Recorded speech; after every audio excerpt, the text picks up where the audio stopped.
Assalamualaikum warahmatullahi wabarakatuh. Alhamdulillahirabbil alamin. Qala Allah Ta'ala fi kitabihil karim, a'udzu billahi minasyaitonir rajim. Walaqad khalaqnal insana fi ahsani taqwim. Tsumma radadnahu asfala safilin ilal ladzina amanu wa 'amilus sholihat. Wassalatu wassalamu ala nabiyyina Muhammadin wa ala alihi wa ashabihi wa ummatihi ajmain. Alhamdulillah sahabat sekalian, kita berjumpa lagi di episode kedua dari program Jejak Langkah. Ini adalah program baru dalam channel kita ini, di mana kita akan banyak melakukan kajian-kajian terkait dengan sejarah manusia dan peradaban. Termasuk di dalamnya adalah keteladanan para tokoh-tokoh besar di dalam peradaban manusia, dan kemudian tentu saja adalah para nabi dan rasul yang menjadi panutan kita semua.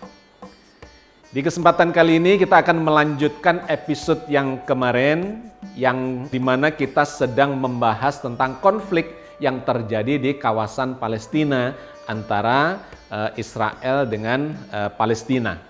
Di episode yang lalu kita telah melakukan pembahasan tentang sejarah ya ribuan tahun yang lalu, latar belakang dari wilayah yang penuh dengan konflik itu. Bahwa sejak ribuan tahun yang lalu memang wilayah ini sudah menjadi tanah sengketa yang diperebutkan oleh banyak suku bangsa. Ada belasan suku bangsa atau bahkan bangsa dan negara yang memperebutkan dan kemudian menguasai wilayah itu. Sejak zaman kuno ya ribuan tahun yang lalu, sekitar 2500 tahun yang lalu, dimulai dari bangsa Assyria, kemudian dilanjutkan oleh bangsa Babilonia, dilanjutkan lagi oleh Persia, Yunani, Romawi dan seterusnya sampai di abad sekarang ini tetap menjadi tanah yang penuh dengan konflik, memperebutkan wilayah itu. Sehingga sangat menarik bagi kita untuk melakukan klarifikasi karena banyak di antara kita yang misleading di dalam memahami masalah ini. Sehingga kita tidak menyikapinya secara proporsional. Oke, sampai dengan kemarin kita sudah membahas ya di akhir episode yang kemarin tentang masuknya Bani Israel ke wilayah Palestina itu dibawa oleh Nabi Musa. Karena Bani Israel ini yang dulu lahirnya memang ada di kawasan Kan'an atau kawasan Palestina ya, atau tanah Yudea ya, sebutannya macam-macam, tetapi menunjuk kepada kawasan di bagian timur dari pantai Mediterania ya, Laut Mediterania itu. Bani Israel itu dilahirkan di sana dari keluarga Yakub. Kemudian dibawalah oleh Yusuf pindah ke Mesir dan kemudian satu ketika kembali lagi ke tanah Palestina itu. Nah, Nabi Musa yang membawa mereka untuk eksodus besar-besaran dari Mesir dikarenakan terjadi konflik berkepanjangan dengan penguasa Mesir ya, para Fir'aun waktu itu. Terakhirnya adalah di zaman Ramses II dilanjutkan anaknya yaitu Merneptah, yang kemudian Merneptah tenggelam di Laut Merah ketika mengejar Bani Israel itu. Nah, Nabi Musa membawa Bani Israel masuk ke kawasan Gurun Sinai, kemudian dilanjutkan mau masuk ke kawasan Palestina. Tetapi ternyata di kawasan Palestina itu sudah dikuasai oleh bangsa lain, karena memang di sana tinggal berbagai macam bangsa dan menjadi incaran rebutan dari bangsa-bangsa yang ada di sekitar kawasan Palestina itu. Nah, ketika mereka mau masuk ke sana, di sana sudah dikuasai oleh bangsa lain dan kemudian Bani Israel memutuskan untuk tidak masuk ke sana. Meskipun Nabi Musa menganjurkan untuk ayo kita masuk saja, tetapi Bani Israel ketakutan dikarenakan yang menguasai itu adalah orang-orang yang sangat kuat dan kejam. Ya, digambarkan oleh Al-Qur'an di dalam rentetan surat Al-Maidah ayat 21 sampai 26 yang sudah kita bahas di episode yang lalu itu. Nah, dalam kesempatan ini saya ingin memulai untuk menyambungkan dengan cerita kita yang kemarin.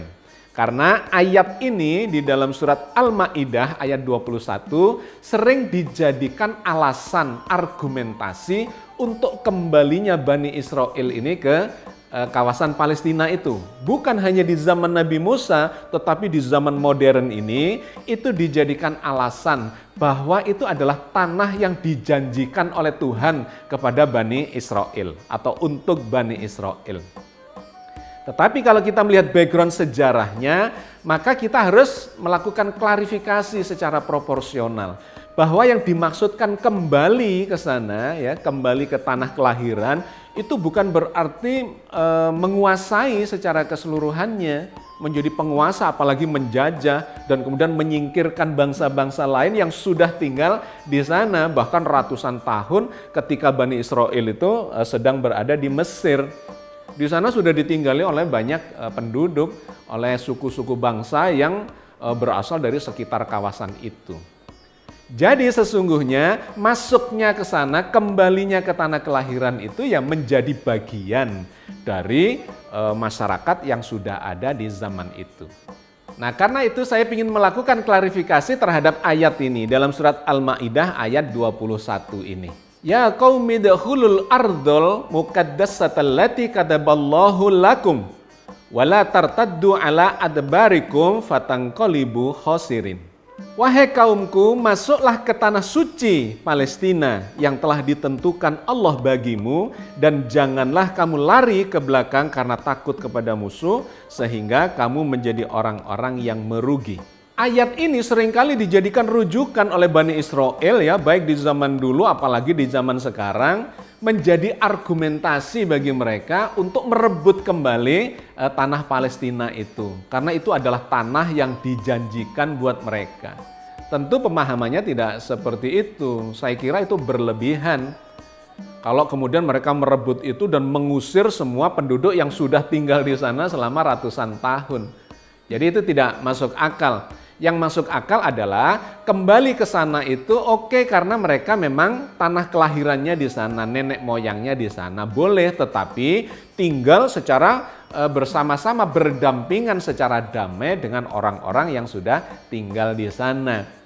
Ya, jadi ayat ini seringkali dimanipulasi sebagai sandaran, rujukan, argumentasi untuk merebut kembali tanah Palestina itu. Nah, di zaman Nabi Musa, Bani Israel yang dibawa oleh Nabi Musa ya ke sana dan dikatakan bahwa Allah menyediakan tempat itu sebagai tempat untuk mereka tinggal karena terusir dari bumi Mesir. Mereka pun waktu itu tidak berani masuk dikarenakan di sana sudah dikuasai oleh bangsa lain. Dan kemudian kata Al-Quran digambarkan akhirnya mereka berputar-putar di sekitar Gurun Sinai itu selama 40 tahun. Mereka berputar-putar di Padang Teh atau Gurun Sinai itu. Sampai Nabi Musa meninggal dunia. Nah, kemudian di zaman sesudah Nabi Musa itulah mereka kemudian dipimpin oleh muridnya Nabi Musa, yaitu Yusak bin Nun. Jadi Nabi Musa itu punya murid yang pernah diceritakan oleh Al-Quran ketika Nabi Musa mencari Nabi Khidir. Pernah kita singgung dalam cerita ekspedisi Sungai Nil ketika Nabi Musa berguru kepada Nabi Khidir. Nah, Nabi Musa mengajak muridnya. Itu adalah Yusak bin Nun. Nah, Yusak bin Nun inilah yang kemudian setelah Nabi Musa wafat, dia menjadi salah seorang pemimpin di kalangan Bani Israel itu. Kemudian mengajak mereka untuk masuk ke tanah Palestina. Nah, di bawah pimpinan Yusak bin Nun ini mereka berhasil untuk masuk ke kawasan Palestina itu, mengalahkan bangsa yang menguasai, yang menjajah di kawasan itu. Nah, kemudian mereka hidup damai di sana berdampingan dengan bangsa-bangsa lain yang menempati kawasan itu. Dan kemudian 12 suku dari Bani Israel itu diberi wilayah yang berbeda-beda. Itu adalah zaman di mana Bani Israel berada dalam pimpinan Yusak bin Nun, yaitu murid Nabi Musa. Kemudian mereka beragama, mengikuti agama yang diajarkan Nabi Musa itu, yang disampaikan oleh Yusak bin Nun itu sebagai murid dan penerus Nabi Musa. Kedua belah suku itu hidup secara berdampingan dengan bangsa-bangsa yang lain di kawasan Yudea itu, dan kemudian mereka beranak pinak di sana tanpa ada pemerintahan yang formal. sampai Yusak bin Nun itu meninggal dunia. Dan 12 suku ini kemudian memiliki perkembangannya masing-masing. Yang paling besar dari suku itu adalah dari keturunannya Yehuda. Sehingga mereka itu disebut sebagai Yahudi. Nah, ini mulai muncul istilah yang berbeda. Tadinya disebut sebagai Bani Israel, yaitu keturunannya Israel. Tapi setelah kemudian beranak pinak, sampai di Palestina itu mereka berkembang sebagai suku-suku. Nah, suku yang paling banyak memberikan keturunan ternyata adalah dari suku keturunannya Yehuda itu. Jadi kan ada 12 bersaudara itu, termasuk Nabi Yusuf, Bunyamin, ya Lewi, dan kemudian Yehuda dan sebagainya. Ada 12 anak dari Yakub, dari Israel, sehingga disebut Bani Israel dan kemudian beranak pinak. Nah, disitulah mulai muncul istilah Yahudi, karena itu adalah keturunannya salah satu anak Yakub yang bernama Yehuda. Dan kemudian Yahudi ini kemudian sebagai selain sebagai nama suku atau nama bangsa, ternyata juga kemudian dijadikan nama agama. Semua yang mengikuti menjalankan agama Nabi Musa itu kemudian disebut menjalankan agama Yahudi. Jadi kalau ada sebutan Yahudi, maka itu bisa bermakna bangsa Yahudi atau orang-orang yang menjalankan ajaran Nabi Musa. Mereka disebut juga sebagai Yahudi. Di masa itu karena tidak ada pimpinan yang dianggap cukup kuat, maka banyak terjadi penyimpangan-penyimpangan, terjadi penyelewengan termasuk di dalam menjalankan agama Nabi Musa itu. Itu yang banyak dikritik oleh Al-Qur'an ya, tentang perilaku orang-orang Yahudi. Karena memang sejak zaman Nabi Musa masih ada pun sesungguhnya mereka itu cenderung melakukan penyimpangan. Termasuk masih bertuhan kepada selain Allah, ya bikin patung sapi dan sebagainya, kembali ke agama pagan. Nah, di zaman sepeninggal dari Yusak bin Nun itu juga terjadi penyimpangan-penyimpangan, penyelewengan dan seterusnya. Sehingga terjadi perpecahan di kalangan Bani Israel itu.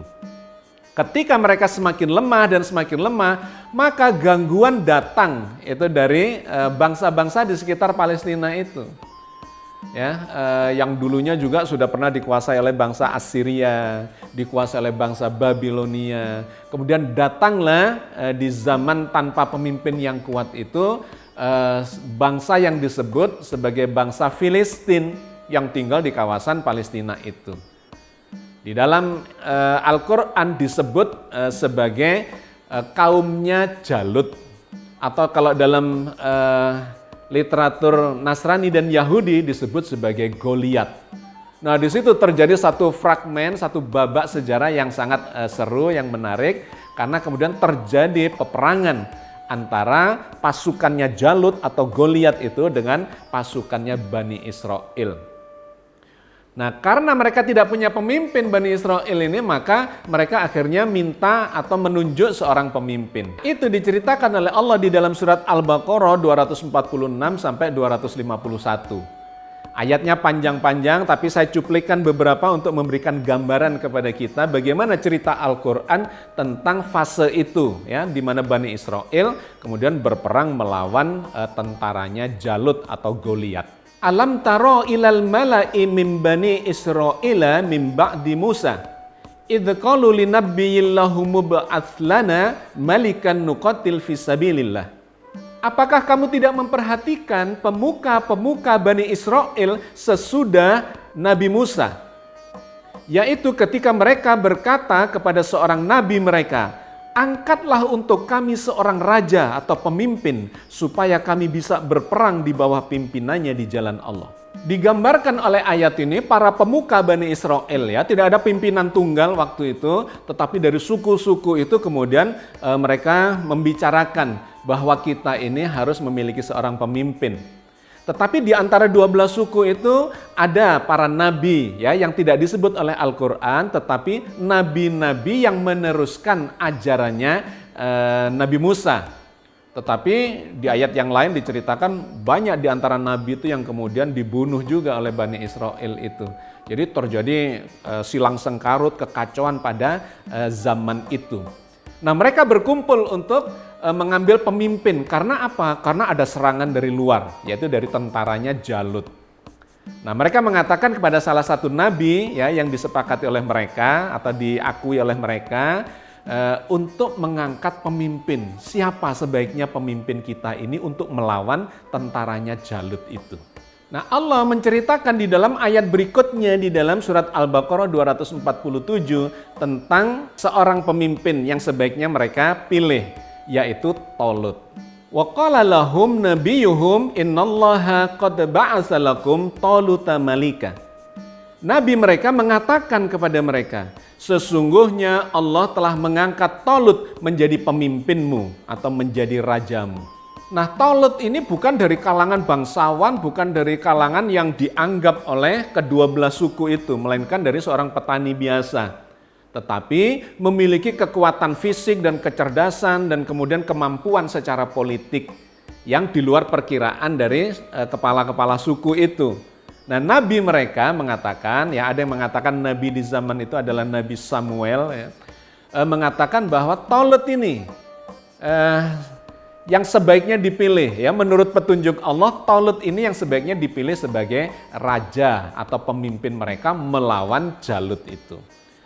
Maka ringkas kata ya, kalau cerita panjangnya silahkan dibaca lagi di ayat itu ya, rentetan ayat surat Al-Baqarah 246 sampai 251. Tetapi ringkas kata kemudian dipilihlah Talut sebagai pemimpin mereka untuk melawan serangan dari tentara Jalut atau Goliat. Nah, sahabat sekalian, maka terjadilah peperangan antara Bani Israel di bawah pimpinan Talut dengan pasukan Jalut atau Goliat itu. Dari bangsa Filistin ya, bangsa yang ada di sekitar kawasan Palestina itu.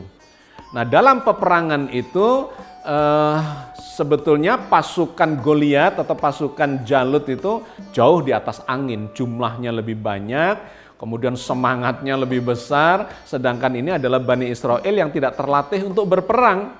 Bahkan dulu pernah ketakutan ketika dibawa oleh Nabi Musa memasuki kota Palestina. Tetapi di bawah pimpinan Talut kemudian Talut bisa memompa semangatnya fisabilillah di jalan Allah untuk melawan kekejaman tentara Jalut itu yang suka mengganggu, merampok dan sebagainya di kawasan Palestina itu. Nah, di zaman itu kalau perang, selain perang antar pasukan juga adalah duel tanding antara wakil dari masing-masing pihak atau masing-masing pasukan. Nah, digambarkanlah di situ si Jalut ini menantang siapa pimpinan atau wakil dari Bani Israel yang ditugasi untuk melawan dia. Tidak ada yang berani, dan ternyata yang berani itu adalah seorang pemuda, yaitu Daud.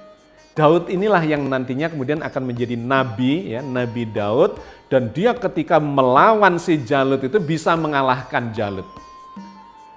Maka ini menjadi kisah legenda yang sangat menarik ya, di literatur Yahudi Nasrani digambarkan sebagai David versus Goliat gitu ya. Kalau di dalam Islam Daud versus Jalut. Si Jalut itu tinggi besar ya, gagah dan perkasa dengan pakaian perang yang lengkap, sedangkan Daud itu hanya seorang anak muda dengan bersenjatakan ketapil ya. Ketapil itu adalah alat pelontar batu. Nah, ternyata hanya dengan itu atas izin Allah, kekuatan dari Allah, si Daud bisa mengalahkan si Goliat atau Jalut dengan cara melontarkan batu dan tepat mengenai kepalanya. Sehingga kemudian pecah kepalanya dan kalahlah Goliat atau Jalut itu.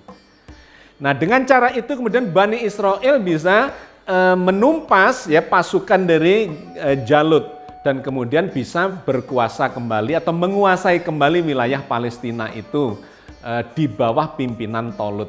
Sedangkan Daud kemudian diambil menantu oleh Talut yang waktu itu sudah menjadi raja.